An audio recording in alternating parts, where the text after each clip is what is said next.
Let's go back to the 70s. Uh-huh.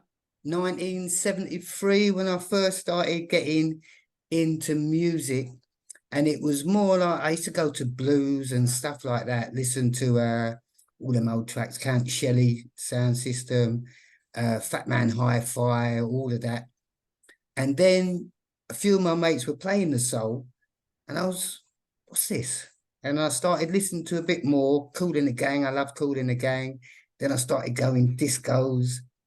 Then there was like school nightclubs, because I started raving at 15, 1973. Where was this, Frank? What part of town was this? This is in East London. This is around Stratford Plaistow, where I grew up, Canning Town. Uh-huh. And we were blessed in that time because on the reggae scene, there was like a lot of artists coming through. You had Janet Kay, Victor Amira Evans, and they were all East London people. Yeah, yeah. And I started moving around in that scene, got to know a few people. We had a sound system called Dillinger. Uh-huh. Then we opened a record shop called Arambi on High Street North. Uh-huh. And I have a high metabolism. I get bored easily, very quickly. And that music wasn't doing enough for me. So I started listening to stuff like Donald Byrd, Earth, Wind and Fire. And the first album I bought was Unfinished Business by Donald Byrd. Yes, yes. And that just took me to another level. And then from there, I started finding all different tracks. We started, the friends new peer group I met, we started going up West End, and we started going to Ronnie Scott's 100 Club, and I was hearing all this different music because I love dancing. Yeah. Dancing was my in thing. Yeah. And from there, it's just the English funk scene was starting to take off, the jazz funk scene. And a lot of them guys I knew from going at school. So there was like Central Line, there was Light of the World, Beggar and Code, Lynx. And because I knew them all, it was easy and we just took them things for granted. But it's only through the later days that you understand how pioneering that stuff was at the time. And from there, I got into my jazz funk. I was into Azimuth and just loads, Lonnie Liston Smith, Roy Ayers, all of it. And that went on until maybe the late 80s. And then I started getting into the soulful house. Before you go to there, Frankie, because what you told us is just marvelous. And it's music that, I mean, I'm a little bit younger than you, but it's the same sort of music. And, you know, I used to knock around and know people who in Light of the World, and I was from London. But that whole musical scene in the late 70s, early 80s was massive, wasn't it? And it was fantastic. UK based, but it was clubs. Which were the clubs you used to go to? So I used to go to Crackers, which was like an afternoon, Thursday and Friday afternoon. I used to go to Ronnie Scott's. I went to 100 Club. Yeah. Then it started changing. As the music started changing, I started going to Gossips. Then it was a Bar Rumba. Yeah. Then I went to Strictly Rhythm, where my mate Lyndon C used to play. That's why I started getting into the house. Yeah. And Kid Bachelor. All them guys would come, they were just blowing my mind away with these sounds. I'd never heard them before. And it was just like something else. And I could dance freely, express myself. And it was just the love that's generated in house music is unbelievable. Well, I'm on the circuit now, and it's just amazing the amount of love that's given out. People you don't even know. So from that point, so as house hit the UK, so late 80s into the 90s, that was where you moved into, because for me it was Trouble took me there, really. Yeah, Paul Trouble is another good friend of mine. Paul Trouble Anderson, God rest his soul. Yeah, he was a legend, absolute legend.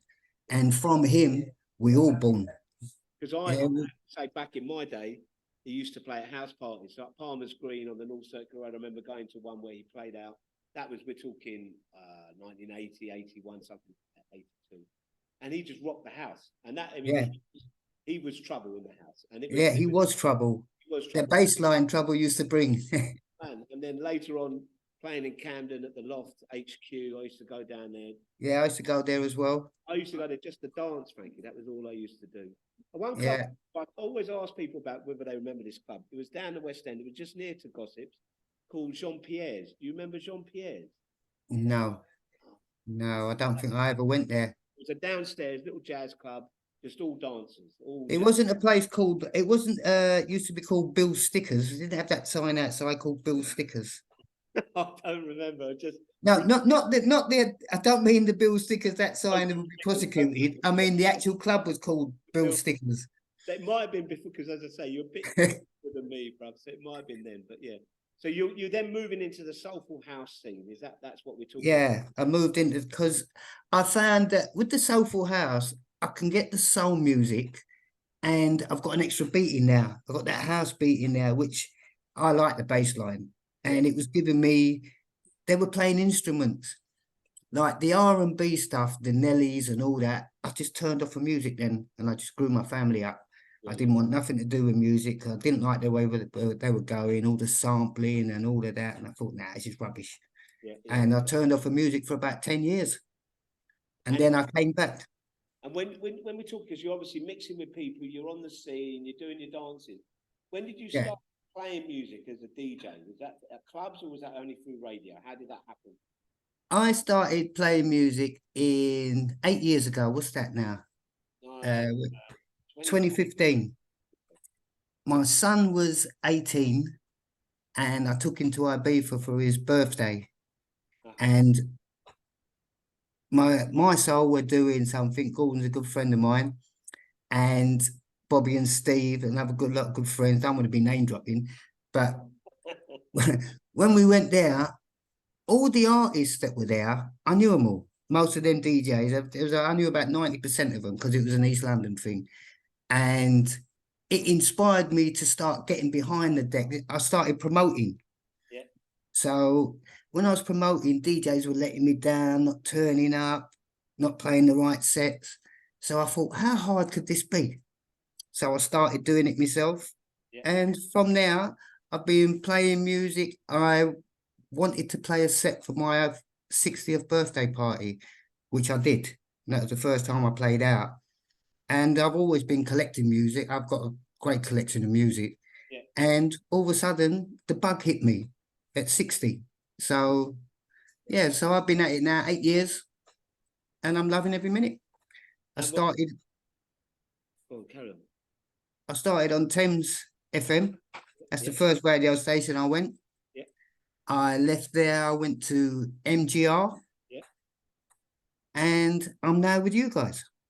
And we love having you as well, Frankie. Your show's Born to Boogie on a Saturday is great. And you sometimes you go back to the funk days, don't you? Sometimes. Yeah, you can't beat the funk days. You can't. I've got a big collection of old funks from when I was in the 70s, going up into the 80s. And it's music that's just been sitting there collecting dust. Yeah, yeah. And then as I got onto the radio stations, I started pulling them out and started playing them again, and started falling in love with music again. That's brilliant. All the old music. That's brilliant. Absolutely brilliant. And in terms of the boat party, which we got coming up in a few weeks, in a month or so, yeah. What do you think you want to play? Because it's a carnival weekend. It's our first birthday.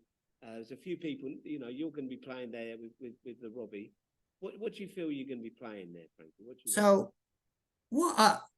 I didn't know what to play, to be honest. So I like the boogie, I like the funk, and I like the house. Yeah, exactly. So I've decided to combine them both.